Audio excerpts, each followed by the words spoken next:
5 words to describe my guest. So Okay. the 5 words I would use for you are a public servant, you are an advocate, you are dedicated, you are friendly, and most of all, you are kind. Oh, And bless your heart. I really appreciate that. And also for your time, because I know firsthand that the county council has been super, super busy helping us through this crisis.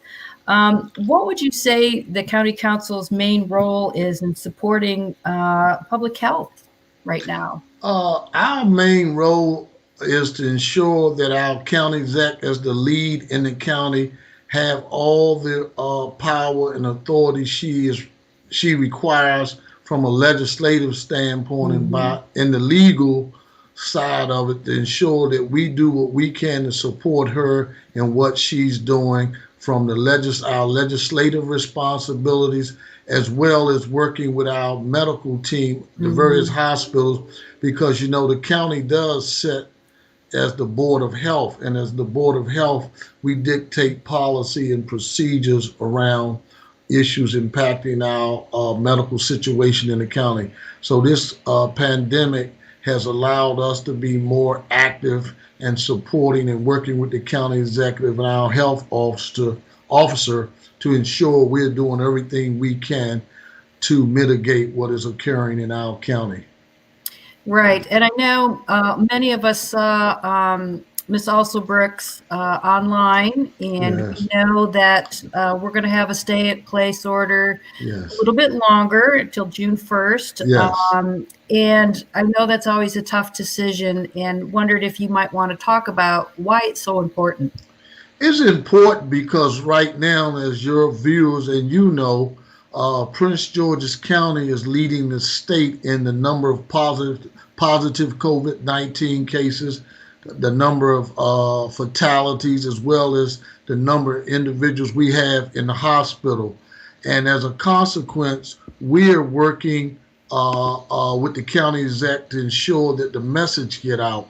And the real fundamental, Roberta, the real fundamental question that comes with this pandemic is what's more important, saving lives or opening up our county to increase the number of positive cases, fatalities, and hospitalizations. So with that as the number one fundamental question we have to ask as public servants, particularly as elected officials. Mhm. I'm grateful that we have a county executive that thought enough of the people that she served to say our numbers are not where they should be. Therefore, we're going to stay quarantined. We're going to stay and encourage you to stay at home longer.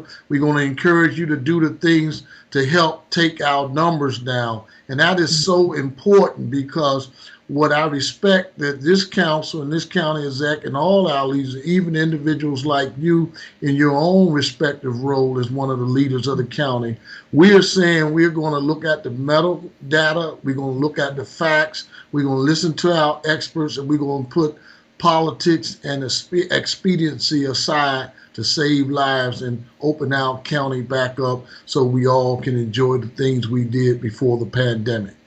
Absolutely. And I know, I've been feeling as part of this leadership team just extremely proud of our county and all that you and Yes. Ms. Alsobrooks are doing, as well as, like you said, all our experts. Um, I had a really proud moment as part of the community when I got to help Walter Simmons and employ Prince George's hand out relief checks for folks who have been Yes. displaced in the part-time sector. And just the gratitude and just being able to help in any way is just so encouraging. I know that our community is really donating a lot of money, Yeah. a lot of Yes. time, a lot of Yeah. food. Um, what moments during this whole thing have made you proud of our local community? Roberta, just hearing you talk about water made me a little emotional because I was out there when they first started giving out checks, and I stood out there with Walter and his team, and to see the citizens come through that line. Mm-hmm. Some embarrassed that they had to come, probably had good jobs and now they're unemployed. Mm-hmm. But just to see them come through and the gratitude, the expressions on their face, and many of them had family members, kids with them. And I could not imagine as a kid how it felt to come through knowing your father, your mother may not be in a position to afford the things you're accustomed to as a kid.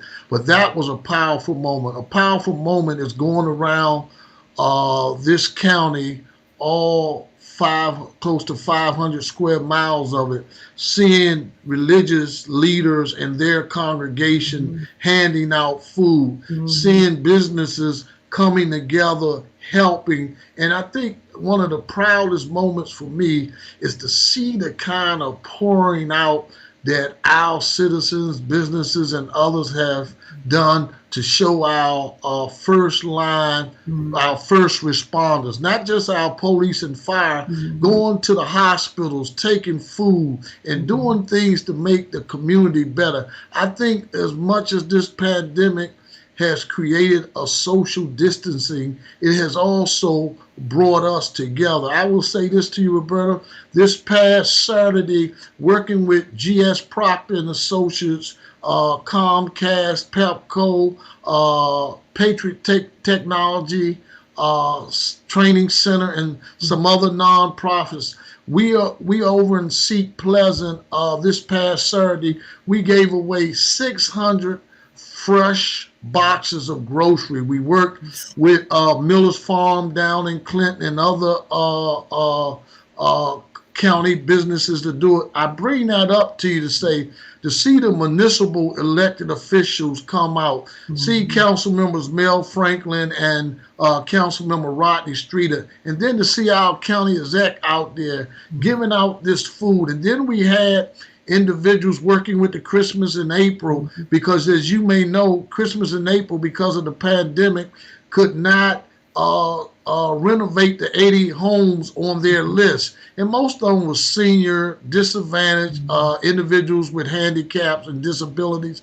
We worked with Christmas in April and had volunteers taking those fresh groceries with meat, fresh meat in it, to these citizens, to their homes. And the reports we received back, how grateful, how thoughtful they thought of Christmas in April, to even after not being able to renovate their homes, but would think enough of them on the Saturday before Mother's Day to bring them food. So Roberta, each day, and people say, Calvin, you are really the people's champ. You are everywhere. It's not that I'm everywhere, because there go I if it were not the grace of God. So as a public leader, not judging any other public servant and how they approach it, my approach is being out there with the people, letting them know in these hard and challenging times that we care about them and we're on the front line with them. And with the leadership of the county exec and our chair, Todd Turner and Roberta, with your leadership, we're going to get back into the stride of things, and we're going to be far better than we were. And I'm just grateful during this time that individuals like you and others are doing your part beyond the call of duty, because your heart requires it of you. Absolutely. So yeah, those are some of the moments. Absolutely. And I didn't mean to go that long. No, you're fine. You're fine. And I think too, just when we started these community conversations, it really was a way to keep connected with our community. And it's been so lovely to have experts from all over the county helping us to talk about mental health for children, talking about financial resources. Walter's going to come on later this month and talk about employment. And so these are just ways for our community members to get the information they need and to feel connected and to chat. We even had a virtual wine tasting for our foundation.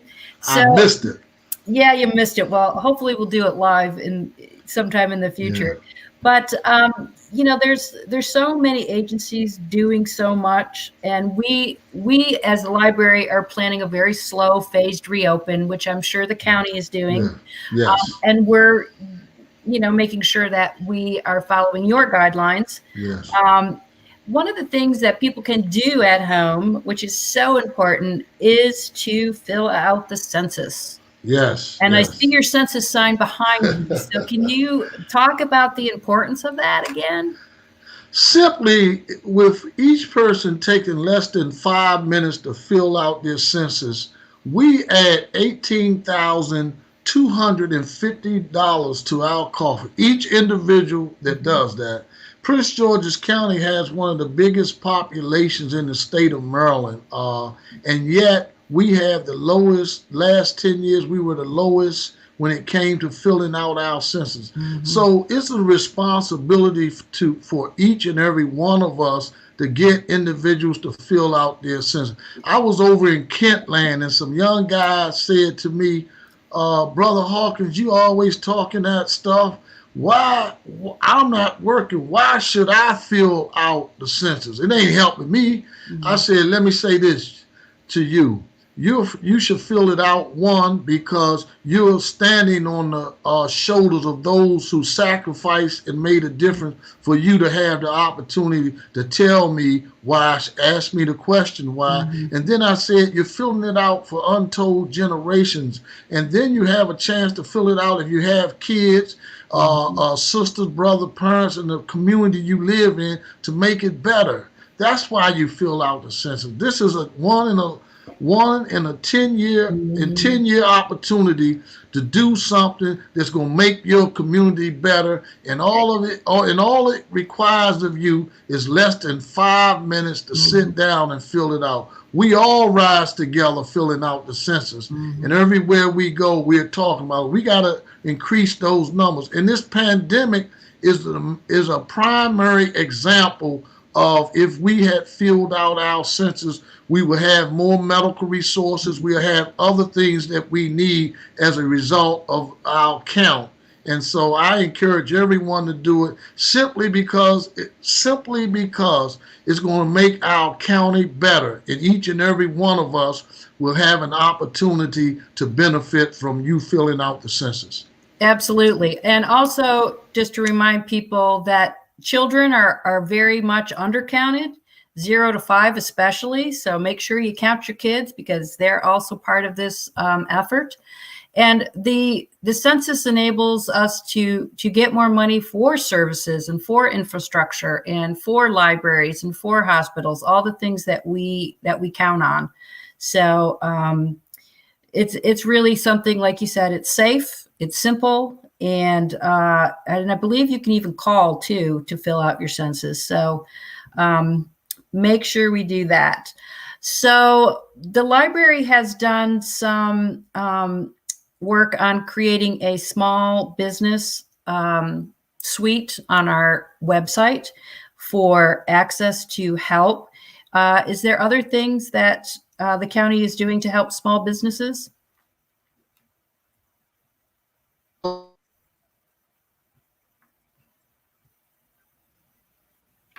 Oh, looks like we're just having a bit of a signal issue with the council member. We'll hopefully have him back on in just a moment.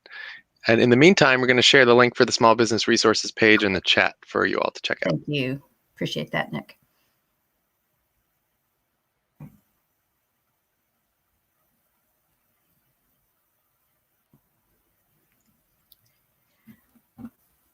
So the idea behind this page is to help small business owners get more direct help. We know that sometimes the government sites are very lengthy and weighty, and sometimes don't get you right where you need to go.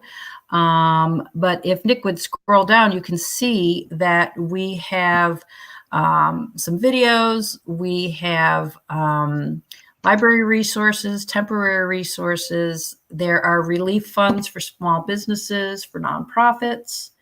Also a good time to hone your skills with lynda.com, which has over 4,000 courses covering technical skills, creative techniques, business strategies. So those are things that you can access right now. If you don't have a library card, you can get a virtual library card, which is an awesome way to use our site as well. So just another way that we are trying to help folks make sure that they have the resources that they need. And this is other ways that you can get a library card. Most students should have one, which is through the schools and our linked access. And so we hope to get Mr. Hawkins back shortly. And if you have any questions of the library, feel free to ask them in the chat now. And looks like we have 2 friends on here who I'd love to invite to come on screen if they're willing. One is Heath Kerlock, who is from the Financial Empowerment Center at PGCC, and also Tina from Employee at Prince George's. So if either of you feel camera ready and would like to come on as a special surprise guest until we get the council member back, we'd be happy to have you on. Just let us know in the chat.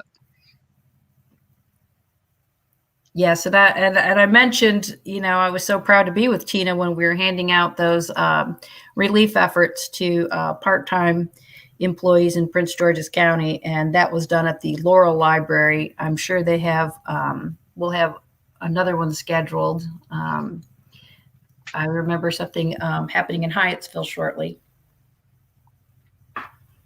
Okay, looks like we're going to try and bring Heath up. And council member, if you can hear us, please refresh your screen, your browser window, and that should help you out.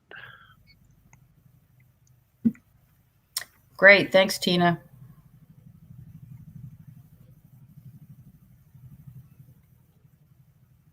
Heath should be on momentarily. Okay.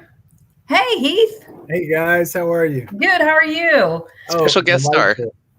Delightful. The sun is out. We're getting good weather. Temperatures rising, and we're finally thawing out of a cold spring. Yeah, it was a cold spring. Oh, Nice. sorry, Nice that way. knocking off some things off my my desk here. So, is there other things you want to add to the financial picture for folks in ways that you are helping our community? Absolutely. So even today in an hour, we're having a program called Money Management Investment Workshop. And so I'll put the link up for folks who want to sign up. It turns out that, the stock market is very volatile right now. And all the leading advice on this has been sort of, don't just get rid of all your stocks, but pay attention to where your money's going. There's certain stocks that are taking off. And why do we talk about this in the context of financial stability? It's because people need to know about retirement. They need to know, for those who are working and those who may be returning to work or filling out benefits packages right now, they need to know where to put their money conceivably. And so we want folks focused on retirement, focused on 529s, focused on IRAs and Roth IRAs for their children and for younger adults as well. And for some who obviously fit the income brackets for that. And we're doing that free. All of our programming is free. Again, we're the Financial Empowerment Center, a United Way project.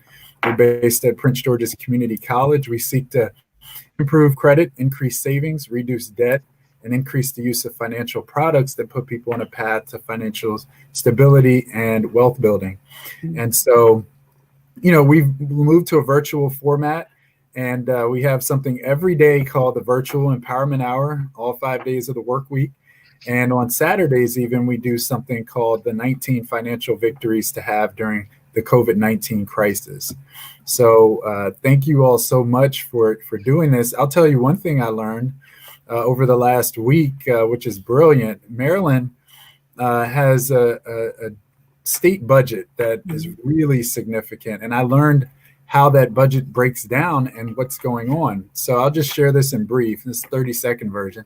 So if you think of 100% pie, 40% of that money comes from the general fund. And the general fund is composed of things like sales tax, estate tax, inheritance tax, corporate tax.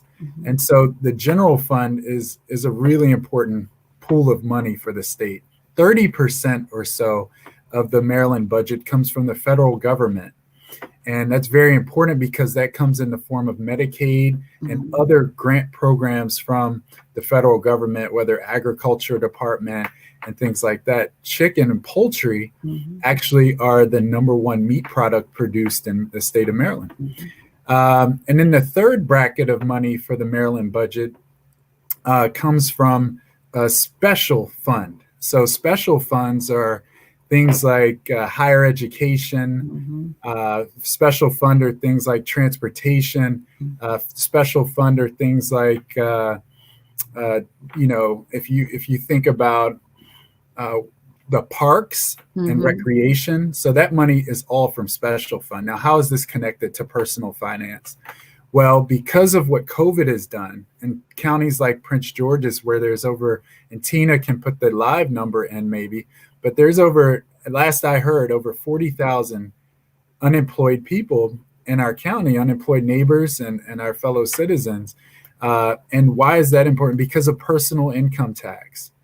The personal income tax is taking a hit, which means that people may also be buying less. And because they're buying less, that's very important because that means the sales tax is affected as well. So this whole financial crisis is circular in a sense. So I really do think that people need to get back to working. We need to get back to saving. Right now it's consumption. People on the unemployment and pandemic insurance. But there are plans and ways to budget money. There are important credit improvement solutions to tackle right now. That's what people are also on the verge of thinking, that we're about to get into a credit crisis. The reason why the current financial crisis isn't worse is because of reforms made following the Great Recession. Last thing I'll say is that over the last 10 years or so, credit scores as a whole have gone up by over 20 points. And so back in 2008, 2009, 2010, credit scores were suffering quite a bit. And over the last decade, they've risen because of efforts like financial literacy and because of efforts like financial education from the banks and, CRA credits that the banks have to actually utilize funding and resources from financial professionals and the banking community into community education projects like your junior achievements or like your college programs or like different summer camps and this, that, and the other where banks actually participate. So we need to continue to keep financial education at the forefront. You saw that the county school board passed a financial literacy requirement for graduating high school. That's very significant. And so again, we're at a point in time where people's finances are proving to be exceptionally important and valuable, and that knowledge through the center is free. Yeah, and I taught 4th grade many moons ago, and I did checkbook math where my students each had a checkbook and a register. When they did their homework, they got money in their checkbook, and they had to keep it balanced, and then they could spend it in my treasure chest of knickknacks. But they were really cautious about buying because they said things to me like, "Oh, if I buy this toy, then I'm not going to have very much money in my account." And I'm like, "That's right. So you got to weigh out if you really want it or not." And I just, the point is financial literacy starts young. And I was one of 8 children, so I never got an allowance. But I think that financial literacy would have been a good thing when I was a kid, to just start thinking about what that means. I really appreciate that story. There's nothing like the confidence of financial literacy and knowing what the topics are people are talking about with money. That can be savings, that can be budgeting, that can be how to have your bills organized, how to auto pay, being banked. All of those are very critical in terms of being successful. We have a lot of folks who come to us talking about money for school. Money for school is just significant. Right. And I think we underestimate that sometimes because some students find a way to not pay for college, and they're not necessarily getting a 4.0. Right. And I think that the knowledge on how to navigate through higher ed without debt is crucial. As a campaign issue, obviously at the federal government level, is something locally. We have the Opportunity Scholarship from the county and the state, and there are various ways to get free money to go through school. Yeah, and there are still student loans. You need to be aware of having them and what it's going to cost to pay them off. I had one every year because, like I said, I was one of 8 kids. But that taught me some pretty quick financial literacy when I was faced with getting a job and then looking at paying those loans off. Fortunately, I did not have any credit card debt, so that was helpful. That's crucial. Credit card debt is something that just frustrates millions of Americans every year.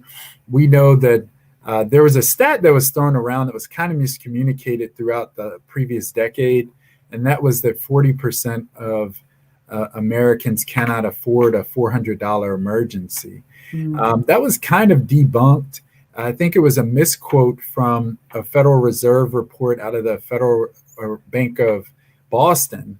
And it was actually saying that they couldn't afford to pay it in cash, but that's to draw a distinction from being able to afford it on your credit card or being able to afford it through a family member or a friend.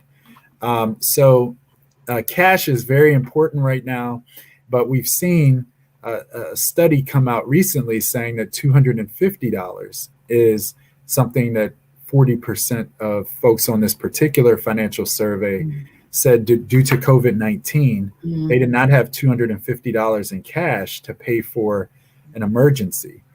And obviously with the pandemic insurance coming in at $600 a week up to that point for 4 months, and obviously with unemployment in the state being so vast, along with the country, I think the country is now at 36 million unemployed. We're reaching levels that we haven't seen as a nation since the Great Depression. Right. And so I think it's really important to understand that. And a number of Americans are reporting prior to COVID that running out of money was the biggest concern they had. And the second to that was health insurance. Right. Well, just think of how COVID's exacerbated all those figures. Running out of money, not being able to afford a place to live, and health insurance are still the top 3 items that frustrate, people financially. And then the goals and aspirations that people had prior to COVID, Schwab did a study on this, and they found that the majority of the folks identified in the study said that the number one aspiration to have with money is travel. And that's something that's been cut out of the sort of the American way right now. Right. So, Roberta, would you say that travel is something that you encourage your staff members to do and get away from things? Sure. I mean, it's natural to want to, escape, and now we're all had extended staycations. There's that need to do even more. So it's, it's always a choice. And right now, in order to stay safe and stay well, it's an opportunity for us to continue learning. It's an opportunity for us to plan financially and really also to look forward to things. It's a time to hope and dream. And for a lot of our community, it's really hard right now because there are so many hardships, people unemployed, people that need food. And I know there's a lot of renters relief right now happening, a lot of relief for small businesses, nonprofit. So again, the library just wants to be able to help promote your services and the services of other folks in the county who are willing to help for free. And, it's often difficult for people to ask for help, and I want to encourage them to do so because there's really a lot of care coming out of our community and a lot of ways that we can help. So thanks for jumping on for us. It looks like of course. Thank you, Roberta. Thank you very much. You're welcome. Thanks, Steve. Hawkins is not going to be able to rejoin us. He's had some technical difficulties. But I think if there are any audience questions for Roberta or for the library, folks are welcome to type them into the chat. And this is great time to have some one-on-one with Roberta, at least for a couple minutes here. If anyone has questions at all about our services, let us know. One of the questions I was going to talk to Mr. Hawkins about was the role of the libraries in supporting the community. And I think it's really important that once we're able to open our libraries, at least in a curbside way, that we're helping with rapid relief efforts. We're working with our partners like Employ Prince George's and others to get people where they need to be in the workforce by developing new skills with resumes, those sorts of things. We also know many of you need access to computers, and we hope to be providing that when the stay-at-home request is lifted. And of course, we will continue to do that in a safe way with social distancing and PPE for our staff and customers. Make sure that we give you information, that we provide services and programs that will help educate and entertain, that will keep you connected. We really love these opportunities to connect with everyone and to make sure that you're not feeling alone. I'm very much a people person and I'm married, but I still like to see a lot of people. So it's been very difficult for me. And you know, my husband's good company, but I like lots of people. So for me, it's been trying. And I think some other people are feeling that way too. So I just want you to know you can connect with the library. We have lots of ways to connect through yoga, through crafternoons. We're having several authors coming on. Nick, could you speak about that? Gladly. Thanks for the opportunity to chat about the programs. So we have a huge amount of programs happening all the time. We have upwards of 25 to 30 that we produce in-house at the library weekly, and that is with our programming staff, with our branch staff, with our English language learner staff. And there are really programs for everyone, ranging from opportunities to continue early literacy training for kids to attending author events. We had an author event last night featuring Jen Mann, who's a national best-selling author.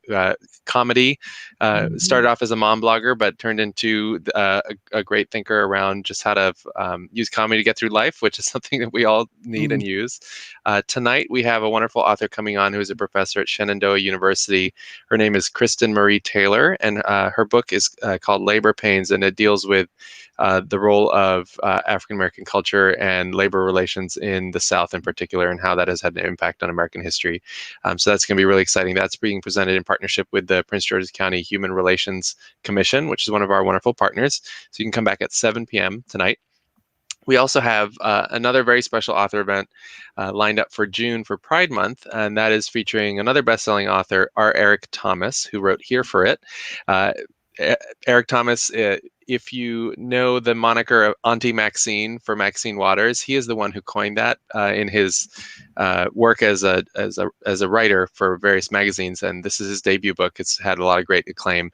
It's really witty and honest, and is one of those books where a lot of what we see and live every day is on the page, and we get to kind of connect with it in a way that's really makes you feel close to him. So we're looking forward to that. That event is going to be Tuesday, June 9th at 7 p.m. for Pride Month. The other events that I'd like to plug real quick while there's time, we have a new weekly series of readers advisories where library staff and special guests just get together to chat books, which is awesome and which we all love to do. But it's a great opportunity for you to see the staff who you might miss seeing from the branches, and also to hear about ways to access our collections and discover new types of books and authors.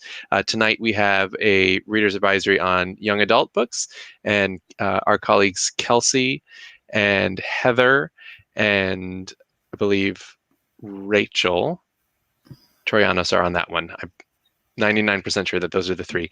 And then we'll have more reader's advisory every week. And yesterday we had our first weekday yoga program. Normally it's just been Saturdays, but we had yin yoga yesterday with Francesca, who's one of our colleagues as well. And the great thing about all of these programs is that we're building a library of on-demand programs for all of you. And everything except for the live read alouds are able to stay up in perpetuity. So that those are actually available for years to come. We do have a knitting class, believe it or not, and we have a weekly crocheting and knitting group that's meeting on Tuesday nights, and that's available on our website on the virtual events page, which I'll type in for you. It is pgcmls.info/virtual-events. Meets Tuesday nights at 7:30. And is a great group that's been together since before the closure, and they've been kind enough to open up their Laurel-based group to the whole system while we're in closure mode. Tomorrow we have, just to give you a sense of the amazing scope of things that are going on, 10 o'clock we have our live virtual read aloud in English. At noon, we have our weekly STEM at Home program, and you get to learn how to make oobleck, which is the cornstarch slime thing that I think everyone did as a kid, and it's a lot of fun. And then at 3 o'clock, we have an adult coloring program for Crafternoon.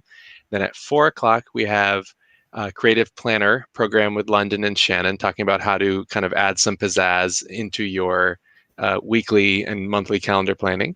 And then in the evening, we have a very, very special Twitter watch party. Friday night is the broadcast premiere of Basketball County, which is the new Showtime documentary about Kevin Durant and all of the great basketball players and community that have come out of our county over the years.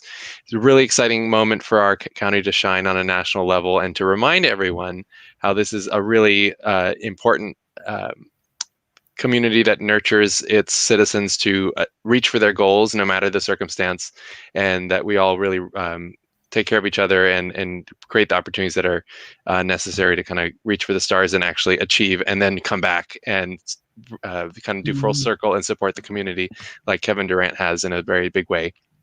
So that'll be at 9 o'clock Eastern Friday, and you can join us on Twitter at PGCMLS is our handle, and then you can add the hashtag Basketball County. We had a question in the question box here. Thank you for saying, glad you're doing this. Your question is, how can I access past issues of magazines online? I can get Vogue for June, but I want to see May Vogue. Instruction for this. So the best thing to do for that, you should be able to access the past issues within our magazine app, which is RB Digital. And if there's a specific issue that you're looking for, you should be able to look through the back catalog in there. And if you're having any trouble at all, you can email us and we'll connect you with the circulation staff who will be able to help you find that specific issue. You can email us at pr@pgcmls.info and we'll help you out with that specifically.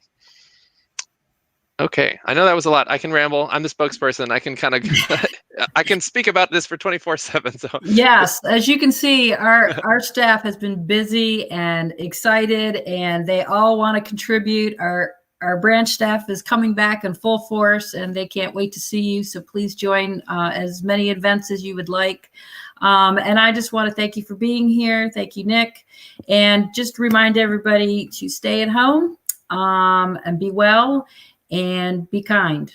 So awesome. Thank you. And join us again next Thursday at 4 o'clock. We'll be joined by Council Member Danielle Glaros, who is a great champion of the libraries, as is Council Member Hawkins and all of the council members.